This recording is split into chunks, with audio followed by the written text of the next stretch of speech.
If you've just opened Blender for the first time and then you've tried to do things, maybe trying to see how far you can go without getting help, you might have discovered you need help immediately. You can't even move things without a tutorial. But the good news is you don't need to learn everything that you can see, right? I, for example, have been using Blender for 18 years and I still have not touched some parts of Blender, like scripting, never touched it, because I don't need to for what it is that I'm trying to do. This fly is going to kill me. If you're familiar with the 80-20 rule, I think there's really about 20% of Blender's features that you'll use in 80 or 90% of projects. And that's what I want to teach you in this tutorial series. And then since I think doing is the best way to learn, along the way we'll also be building our very own donut, of course. The donut, what I'm known for. This is the third time I'm making a donut tutorial series. Every time Blender releases a new version, I make this series. So if you finish this full series, you will end up with a donut that looks very similar to this. So let's get started. This big window that you can see right here opened up, this is called the 3D viewport, and it's where you'll spend probably 90% of your time, because everything you need to visualize, whether it's an animation or an archviz or anything like that, it all happens right here. So by default, you can see you get three objects. You've got a cube, you've got what looks like a ball on a piece of string, that's a lamp, and then you've got a camera, this little, what would you call that? Like a triangle arrow looking thing. That's a camera, okay? And then if you were to render this by going to render image, or hitting the hotkey F12, it would take a snapshot from that camera view, okay? And although this looks very similar to what you were just looking at, this one actually has lighting information, okay? You got shadow, you got some light coming off the top here, and if you had textures or materials and everything else, it would all be calculated, okay? So if you've already used other 3D software, you're already familiar with the concept, but this is one of the basic principles of 3D rendering.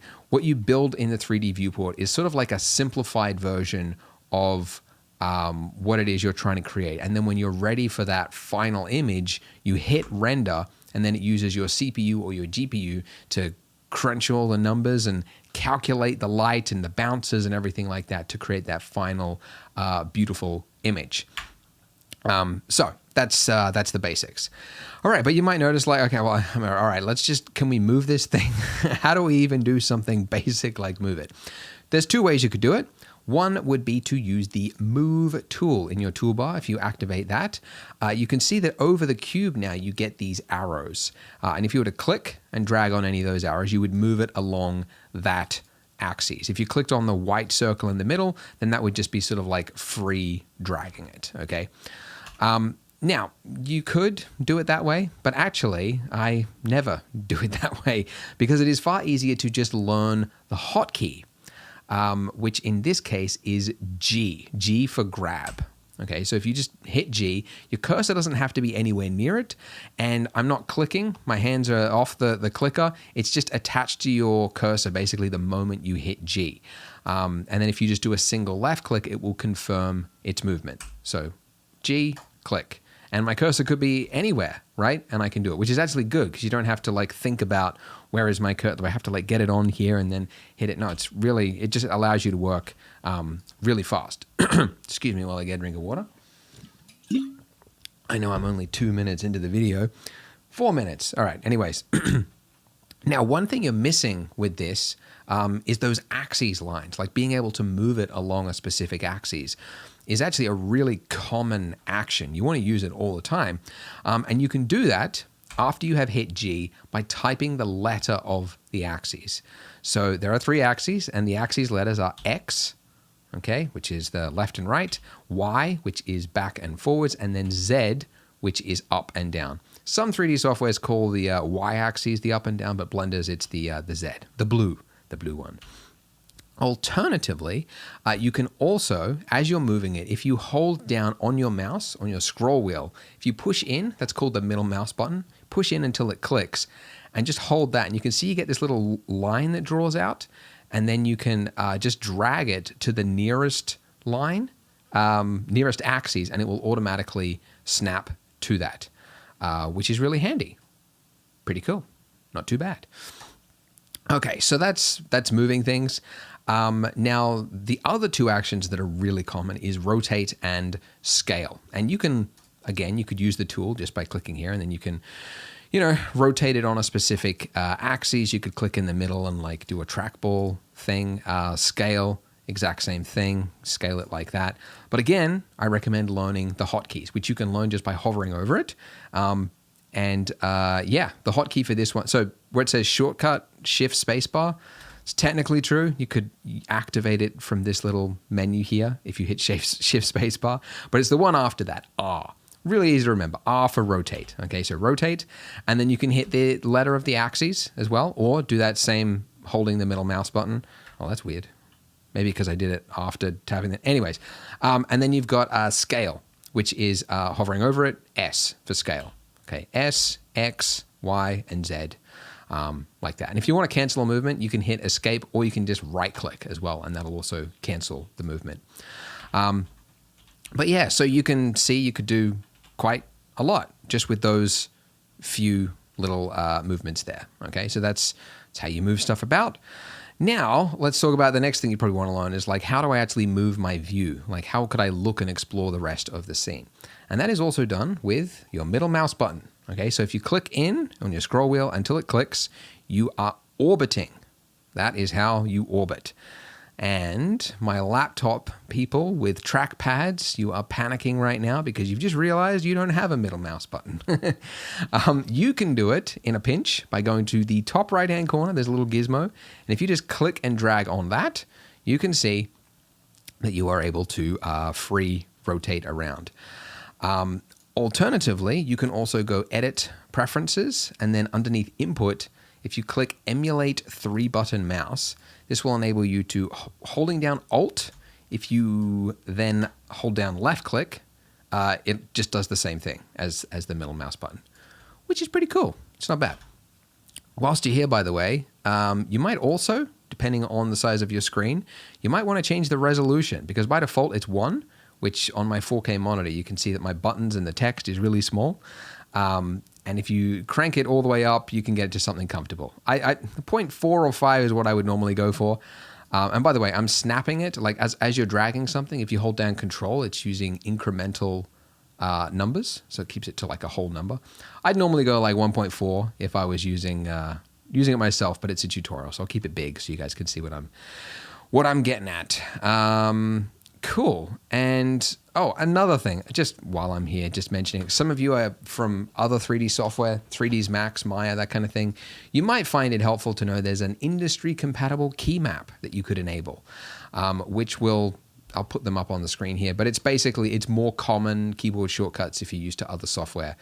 But for this tutorial series and everyone else, I recommend sticking to the Blender one, because of course, all the hotkeys and everything you'll learn whilst learning Blender will be for this hotkey thing. Anyways, all right. Okay, so that's orbiting. Okay.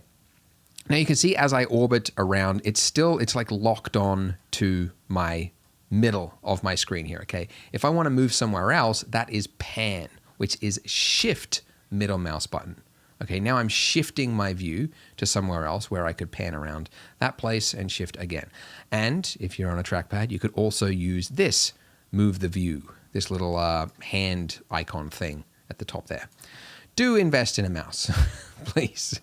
You will need it for 3D. You really should get a mouse. It's going to be tough.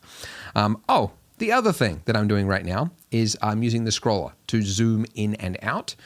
You can also use this little magnifying glass up there, or hold down Control, and then again click in on the middle mouse, and that will use a smooth movement rather than the scroll wheel, which is quite jaggedy. Okay, cool. So let's say you've moved the cube all the way over there. So you could, if you wanted to go and inspect your cube, you could, work your way over there by using shift middle mouse button to pan over there. But it is far easier to just learn the hotkey number pad period, which will focus on any selected object. So if I want to go to my camera over there, I can select my camera, and number pad period will take me over to there. Again, my laptop users are going, oh no, I don't have a number pad. All right. The alternative way to do it is hold down the tilde key, which is that weird key underneath your escape key you've probably never used before. That brings up a pie menu with a bunch of view options, and view selected is focus. View selected will take you there. Okay, cool. So we've learned orbiting with middle mouse, shift middle mouse to pan, and then control middle mouse to zoom in and out or scroll. The other one you probably want to learn is align your view to axes, because it's something that you like new beginners often end up like upside down, and they're like, how did this happen? So you can go to bring yourself the right way up just by clicking one of these letters on your axes up here. Okay, so if you clicked that, I'm now the right way. Well, am I the right way up? Yes, I'm the right way up. I'm just focused on a weird part of the scene. That's why it's very weird. Alternatively, instead of these, so there's the 3 axes that you could snap yourself to. You could also learn the hotkeys, which is number pad 1 for front view, 1 for front view, 3 for side view, and 7 for top view. That's only number pad. It doesn't work for your keys along the top unless you wanted to enable that over here, emulate number pad, and then it would do that. But yeah, so that's handy as well. You might also find you'll notice, that in this view, this is orthographic mode. Okay, so we can't see the other sides of our cube right now. It's a weird looking cube, but we can't see the other sides because this is orthographic mode. It's like looking at it with like a focal length of like infinity, right? So there's no depth in our scene right now, which is actually really handy, and it defaults to it for this align to view thing immediately because you usually want that. But the hotkey for that is number pad 5. And that will take you in and out of perspective mode. You can also do it up there, like that. You can see the difference. Oh, and another way that you could see align to view, because there's a couple of ways. You could also use that tilde key. That'll take you to the top, the right, the side, etc. You could also use the viewport. You could change those. It's also got the hotkeys there if you happen to forget them. And the other way is the same as ZBrush, if you're familiar with ZBrush. I just cleared the location of that with Alt-G. You don't need to remember that one. That's a weird one. Similar to ZBrush, holding down Alt whilst middle mouse button orbiting will also snap it to the nearest axes, which is also really handy as well. So if I'm like moving around and I'm like, I want to look up, just hold down Alt and it'll just snap it there, which is really handy. So that's kind of the 3D viewport. We'll obviously get way more into this as we delve into the other lessons. But whilst we're here, these other sections over here. So on the right-hand side, this is your properties. And as you can imagine, it's the properties of things in the 3D viewport or the scene. You could change render settings or things here. And look, there's a lot here. Like I would strongly recommend not trying to learn all the values because you're not going to remember them anyway. We'll go through them as they're needed in this tutorial series. I think the best way to learn is to just do for something that you need to do. So that's what I try to teach. These options, some of these options will change depending on what is selected. So like if my camera is selected, you can see I get a camera icon and then I could change some camera settings. If my cube is selected, I get some material settings, right? I could click material and I could change the color to red and I could see a beautiful gray red color. It's a weird looking red. The reason it's not changing over here in the 3D viewport is because, again, this is a simplified view of the final render. So there's no material properties in this view. We'll get to viewport rendering later on, but for now, you would see it, though, if you were in rendered, again, F12, to do an actual render. Now, at the top here, we have got a outliner. So this is keeping a running inventory of everything that you've got in your 3D viewport at the moment. So we've got 3 objects and we've got 1 collection. So a collection is just, it's like a folder, basically. Simple way to think of it. So you can like organize things. You can rename things just by double clicking on it. Whatever, right? And so that'll automatically update as you add things to the scene. Like if I was to duplicate my object, which I could do by hitting Shift D to duplicate, you can see there's created another object right up there in the outliner. So if I ever like lose something and I'm like, oh, where's that thing? I can just find it on here and then just, bam, whoops, bam. Oh, by the way, I just accidentally tapped number pad 0, which is how you can look through the camera view. You could also do it by hitting the little camera icon on the right there, or by going viewport, camera, or by hitting the tilde key. So there are 4 places to get viewport options depending on what device or whatever it is that you're looking at. I deleted something by hitting X. You could also do it by hitting delete. By the way, I'm throwing a lot of keys at you, keyboard shortcuts. It's a lot to take in, especially when you're starting. So I created a keyboard shortcut PDF, and the link for that is in the description. It's just a list. It's like 3 or 4 pages of the most common hotkeys that you'll need to learn, or you might need to reference as you're using Blender. So you can basically load it up on another monitor whilst you're working, and you've got it there as reference if you need it. I used to make it like a bonus for signing up for my newsletter, but now I'll just make it free. So you don't have to subscribe. You can just click that link, view it, and hopefully that'll make it easier to use Blender. You can still subscribe to my newsletter. It's a weekly newsletter on tutorials, artworks, and things that I find in the 3D industry.